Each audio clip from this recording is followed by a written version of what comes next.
Chapter 1 Prelude. You are listening at Novel Full. Audio. Suzanne Pestridge needed a man. But not just any man. She had her heart set on Alan Plummer, the son of Susan, her best friend and next-door neighbor. Alan had just turned 18. His mother still thought of him as a boy, but in fact he was already very emotionally mature for his age. Suzanne was unhappily married to a rich man named Eric. She'd married Eric near the end of her time in college, when the two of them had been very much in love. He had cheated on Suzanne many years ago and their marriage had never recovered. Now she was 39 and her marriage was completely loveless. However, they hadn't divorced because they didn't want their two children to live in a broken home. With Eric's domestic life in disarray, he focused his energies on making money. He spent more and more time at work and less time with his wife until they practically became strangers. Suzanne couldn't live without sex because she was a sexual dynamo. On the outside, her shimmering green eyes radiated a serenity, grace, and sophistication that apparently reflected her inner personality. But her physical appearance masked a wild and mischievous side. For years, she had made up for the total halt in sexual relations with her husband by having secret affairs, **** image in the paragraph comments ***. Given Suzanne's appearance. A perfectly sculpted knockout from head to toe. She had no trouble finding partners to fool around with. She kept her 5'11" frame in great shape by working out every day, but what really grabbed the attention of admirers were her large 38G breasts and the arrestingly deep cleavage between them that she frequently displayed. Between her outstanding chest, sultry face, and long, curly, dark brown hair with some red in it, so many people compared her to Jessica Rabbit that she had a strong desire to strangle that famous cartoon character. But as her family grew richer and richer, she grew increasingly bored with her other lovers. About the only people she'd met recently were upper-class snobs from her part of town. There were many attractive men, well versed in having mistresses and lovers, who knew how to keep such things a secret. But it was all so formulaic that she no longer found any pleasure in it, aside from the pure physical joy of having sex. She yearned for something more emotional, more forbidden and unpredictable. Of all the males she knew, the only one who didn't strike her as greedy, insensitive, and self-centered was Alan Plummer. He lived with his younger sister Catherine and his mother Susan in the house next door to Suzanne's. The two mothers were extremely close best friends, and in fact were essentially each other's only real friend. Susan's marriage to her husband Ron was also an unhappy one. He was nice enough, but his job took him overseas for all but a few weeks each year. Like Suzanne's husband Eric, Ron was rich because he worked hard and focused on money. Ron was gone so much that their two children lived their lives most of the time as if they didn't have a father, **** image in the paragraph comments ***. Superficially, Susan was very similar to her best friend Suzanne. Susan also had a big-breasted, beautiful body. They had the same height, weight, bra size, and even wore all the same size clothes. But their personalities were quite different, and these differences were reflected in their faces. Susan had a pure and innocent look to her that no doubt reflected her strict upbringing. She had no sexual experience other than missionary position with her husband, whom she had married straight out of high school. She'd never masturbated in her life, as she was taught that to do so was a horrible sin. And even though her 30.7 years made her only 2 years younger than Suzanne, she looked much younger. It irked Suzanne that when they would go out together Susan sometimes got carded for alcohol but she never did. Even their different hairdos reflected their opposite personalities. Both had long dark hair, but Suzanne had hers stylishly curled, with a long teased strand that hung down over her extremely pale skin, while Susan's cut was straight and simple.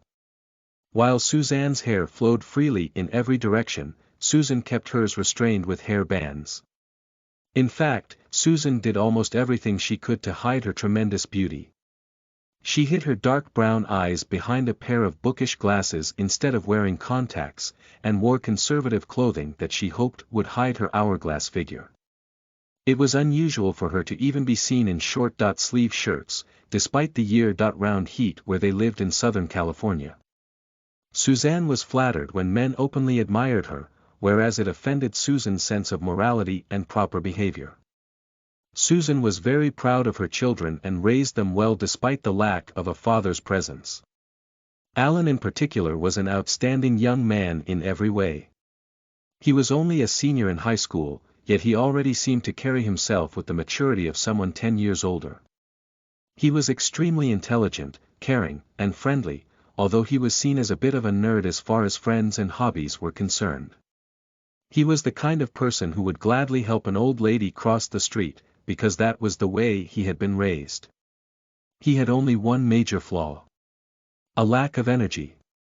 He slept a lot at night, napped every afternoon, and when he wasn't sleeping he often felt tired and lethargic. Thus his grades weren't due to time spent on the material, and so sometimes they weren't as high as others who worked harder and longer on assigned homework, but he mostly made up for that through his high intelligence. Alan was tall. Already 6'1". And his body was trying to fill out the results of his recent growth spurts from the last few years. He was finally starting to put on more mass and muscle, and was generally considered handsome. Yet he had low self-confidence and thought himself too gangly. Partly because of this, he had little experience with women and had yet to even kiss a girl romantically. Few people appreciated Alan's attributes more than Suzanne. She knew every detail of his life just as well as his own mother did. She didn't like being around her own husband Eric, so she went over to the Plummer house nearly every day and evening. She had her own keys to Susan's house, helped Susan with chores, and did just about everything with the Plummer family except eat dinners and sleep there. She saw Alan so often that he called her Aunt Susie. In many ways she was like his second mother, and had been so since he was a baby. Additionally, since they were quite wealthy and had no need to work, Susan and Suzanne spent a large part of each day talking to each other. Susan's 2 children, Alan and Catherine, and Suzanne's 2 children, Brad and Amy, were all born within about a year of each other, ending up in the same or adjacent grades at school, so of course they discussed their children constantly. From a young age, the 2 mothers shared all the gossip and news about their children. In some ways they almost felt as if they were attending high school again along with their children. And then there was Suzanne's growing desire for Alan. She had long loved him as much as she loved her own children, even to the extent of giving him the nickname, Sweetie, but like almost everyone else she considered him a nerd. She had never thought of him in a sexual way until about 2 years earlier. Her teenage daughter Amy was a naturally talented artist, as well as a close friend of the Plumbers. 2 years earlier, she'd started drawing an extensive series of sketches using Alan and Catherine as life-drawing subjects in a variety of casual settings. Since such drawings helped an artist develop anatomical accuracy, the models were always minimally clad. Amy's sketching sessions with her teen neighbors had continued intermittently up until only a few months earlier, ending with the start of summer. When Suzanne looked at Amy's sketches she was struck by how Alan had a surprisingly large bulge in his bathing suit or shorts in nearly every single one. Normally, as an adult, she ignored her next-door neighbor's children's privates, but one day, not long after, curiosity got the best of her.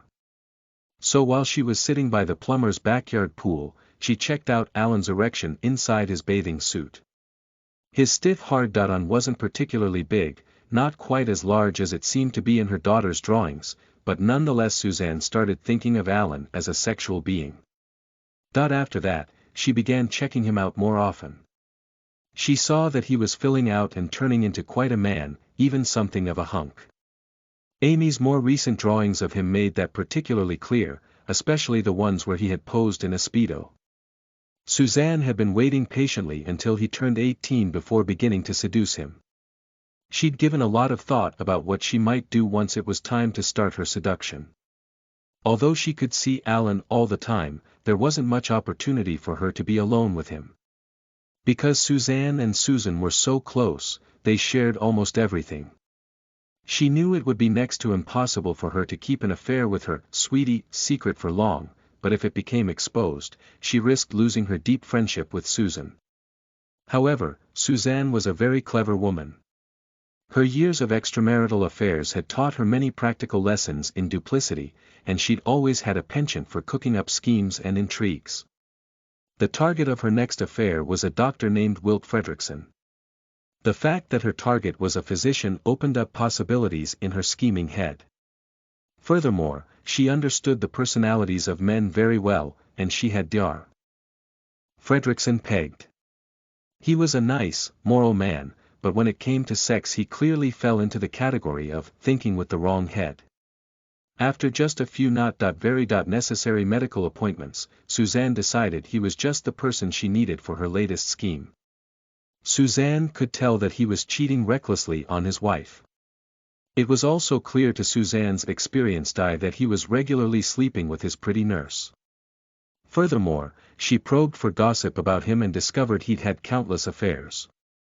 Obviously he took full advantage of his status as a good-looking doctor to elevate cheating on his wife to an art form. Suzanne strongly suspected the reason he became a doctor in the first place was for the opportunities with women it provided. Suzanne had known just how to handle him. When she turned on her, "come hither and fuck me" look, she always got her man.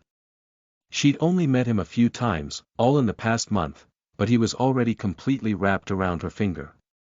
He was bursting with desire to have sex with her, and now she merely had to figure out how she could best use him.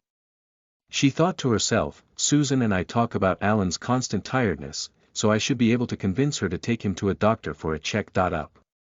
I'll get her to take him to Dr. Fredrickson. All I need to do is to get this doctor to diagnose Sweetie with a sexual ailment that I could help in curing. I've got the good doctor so hopelessly desperate for sex that he'd practically rob a bank if I promised him sex in return. Certainly, I can get him to fabricate one harmless, little, made-up diagnosis. I'll get him to say that Alan's condition can be cured if he has orgasms constantly, many times a day every day. My Sweetie doesn't have a girlfriend yet, and since I know his life like the back of my hand, I know he won't be getting a girlfriend anytime soon either. So he'll need help before too long, and I'll volunteer. Soon I'll be able to have sex with him all the time, and his mother not only won't mind, but she'll thank me for performing a vital medical service for him. The key to making her scheme work was some kind of plausible diagnosis that would convince Alan and Susan that Alan needed a regular prescription of good old-fashioned fucking. She allowed Dr. Fredrickson to take her out on a few dates, and after teasing and kissing him until he was literally panting for more, she brazenly dropped the idea on him. Sex in return for one little favor. Despite a show of protest, he fell for it completely, as she had expected, and she played him like a puppet. Once he was on board with the concept, he started to refine her ideas and make them more medically plausible to reduce his likelihood of being found out. He explained, I'll need to get a full workup on this boy, to see if any of his hormones are out of line. Almost everyone's differ a bit from normal, whatever that is. Then I'll fudge his numbers to make the line of treatment seem semi-reasonable, or at least explainable. That will protect us all if this gets out. Fortunately, I'm using a temp this week while my regular nurse is out on vacation, so if I alter his charts just before she gets back she'll never be the wiser. Everything was now ready. In reality, it was a low-risk situation for both of them, a point that helped convince him. If for some reason Alan or his mother didn't buy the diagnosis, Suzanne held so much sway with the Plummer family that she was certain she could smooth everything over. Admittedly, there was a chance it wouldn't work out.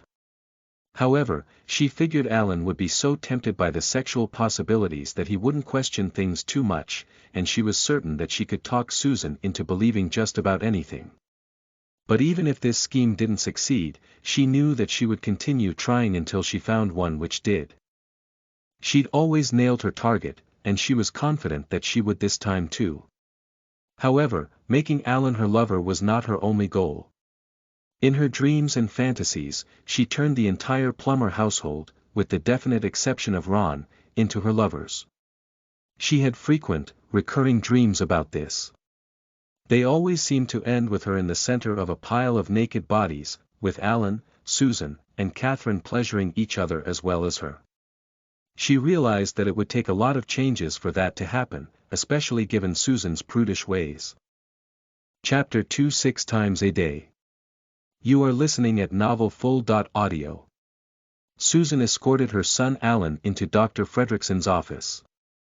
Suzanne had recommended the doctor, saying he was a specialist who might be able to help cure Alan's constant tiredness problem. Alan had gone on his own to the same office a few days earlier, where he gave blood and urine samples and underwent a battery of other tests as part of a full medical workup.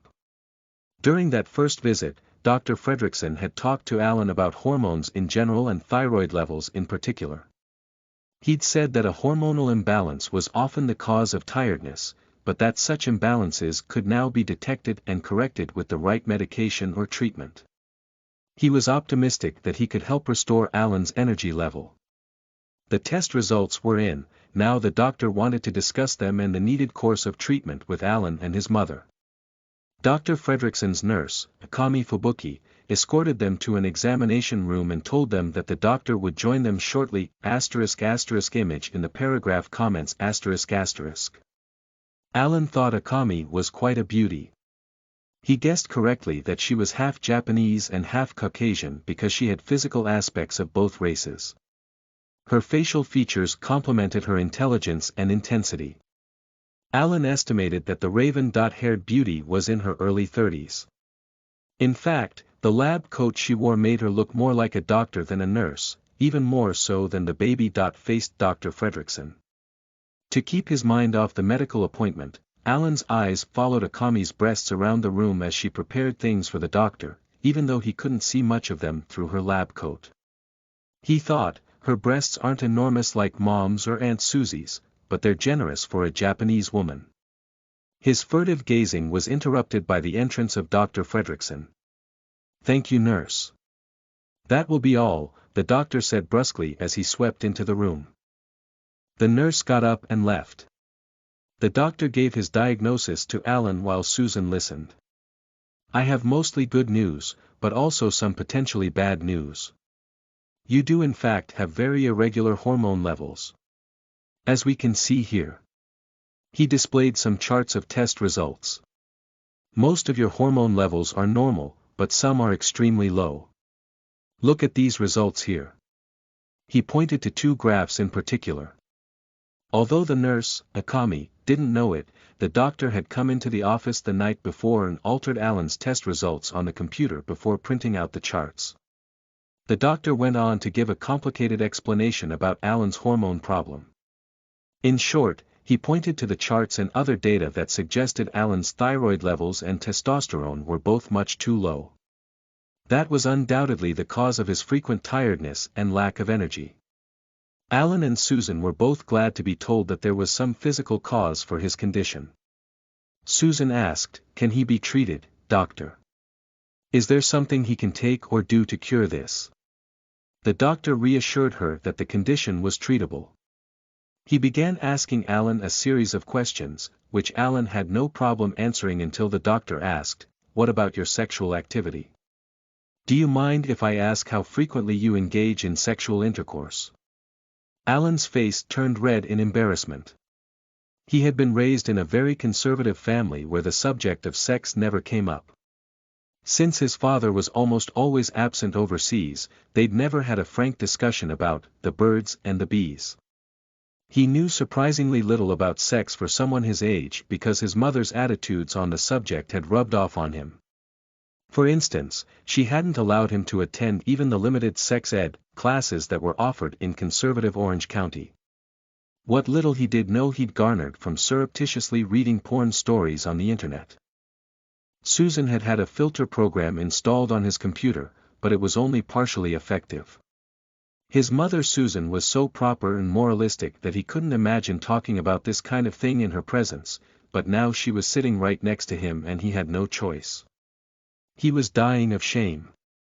Was all he could get out. He stopped talking and hung his head. "Let me answer that question," Susan responded in a take charge voice. Alan is a bit embarrassed talking about such things.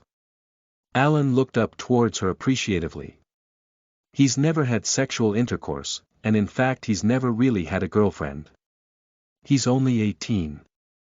I know kids are getting, romantically active at younger ages these days, but there are many boys his age in the same boat. I hope you're not insinuating that he is somehow inadequate, because he's a very normal, healthy boy. He has very normal sexual desires, I'm sure, it's just that he hasn't found the right girl yet.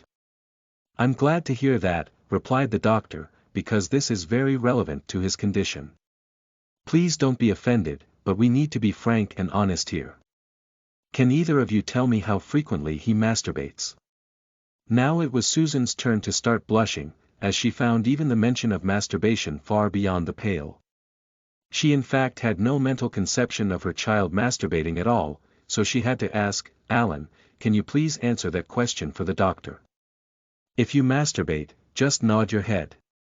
He nodded his head without raising it.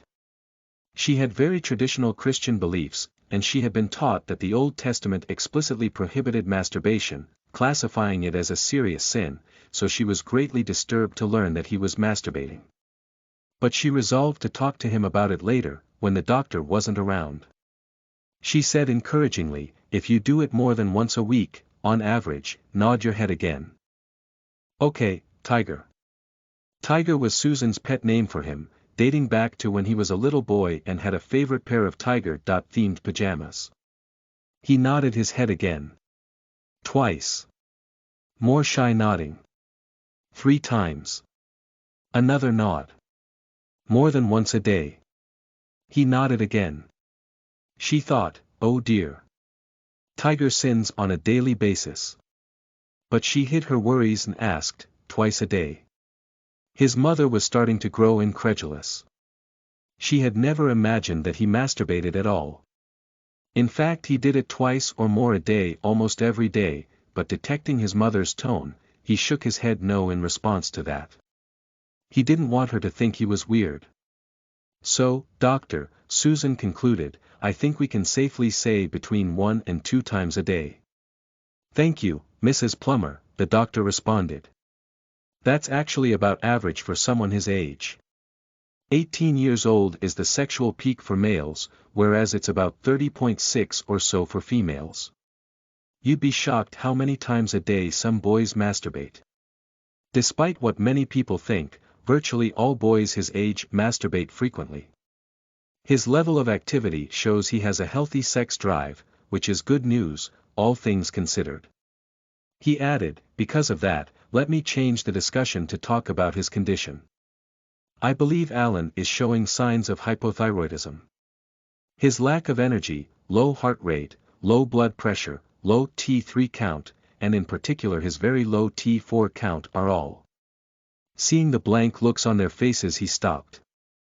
T3 and T4 are the low thyroid levels I showed you earlier on his chart. He's showing classic symptoms of hypothyroidism. It's an unusual condition to find in someone his age. It's a problem that most often shows up in post-menopausal women. But there are things that can be done about it. Dr. Fredrickson continued, such low hormone levels in a teenager are extremely unusual, I've never had a case like this before. He thought to himself, that's certainly true. He went on, I did some research after I got his test results, and I've found that there are several possible treatments for his condition when it occurs in someone his age. The usual treatment for an older person, which I stress is not a cure, would be to give him pills that would boost his thyroid hormone levels. That in turn would probably boost his testosterone level. But taking the thyroid medication wouldn't permanently fix the problem, he'd probably need to take it for the rest of his life. That's not a big issue for old people, but it would be for someone his age. Also, thyroid medication can have a whole range of very undesirable side effects. He said with emphasis, some of the minor effects include irregular heartbeat, rapid weight loss, insomnia, migraines, chest pain, trembling, and sometimes even diarrhea and anal leakage. He stopped as he realized his voice had been rising. He paused, coughing nervously. Up to this point, everything he'd said had a grain of truth in it, even Alan's test results were only exaggerated and not completely fabricated. Alan did really have very low thyroid levels, which no doubt helped explain his low energy problem. But now the doctor was moving on to grounds that could cost him his practice and possibly even his license if his planned treatment were exposed. However, he steeled his resolve by keep thinking about Suzanne and her incredible body. Just a little more bullshit, and I'll be home free. I'll get to fuck the sexiest woman I've ever seen. Besides, it's not really bullshit. Alan really does have the problem we're discussing, and my suggested cure really will help him, probably. So it's not like I'm really doing something bad and unethical, right? It's just that our society would never approve a cure that involves sex in any way. Right? Or am I just trying to convince myself? Well, it's too late now in any case. In for a penny, in for a pound. He mentally crossed his fingers, hoping these two would buy his explanation. He pressed on, and then there's one possible side effect that older women really like, but he probably wouldn't.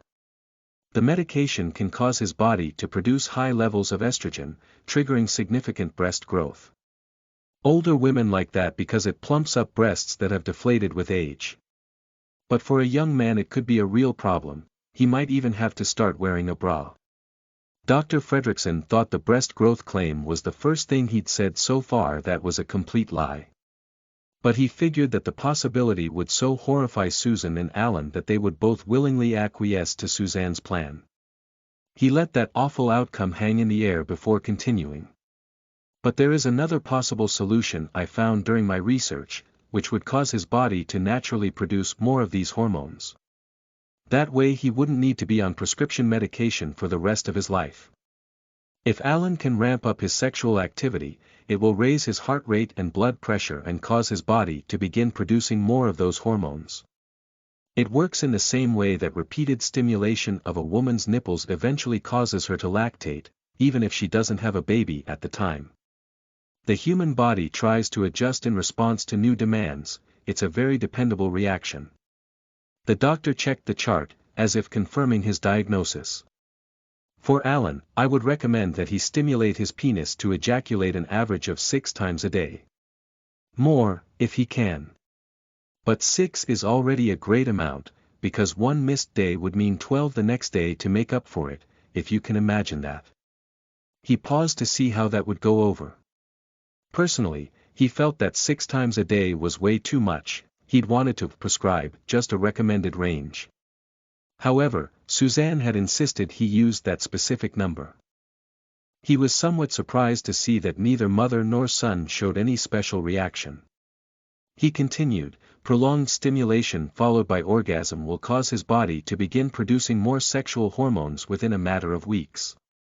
That's almost certainly guaranteed to raise his energy level, and it will avoid the bad side effects of using pills, since it's a completely natural process. Finally, his suggestion sank in. Both mother and son sat there shocked and speechless, **** image in the paragraph comments ***. Alan's mouth actually hung open. 6 times a day. That's a lot. Every single day. Holy crap. My arm will fall off.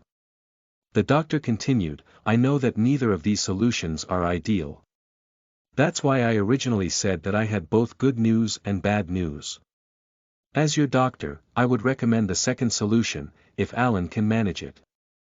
The breast growth I mentioned for the first solution is just one of many possible negative side effects, anal leakage is another. I'd rather not describe them all in detail unless I have to. If he can find himself a girlfriend quickly, and one who would be able to help, this second solution could actually be quite pleasurable for him, and would soon become virtually unnoticeable as a medical treatment. It would just be a change of lifestyle for him. The doctor went on the other hand, some people are morally opposed to masturbation and sex outside of marriage. So if that's the case, we still have the first solution. Either way, I'm confident he can overcome his problem.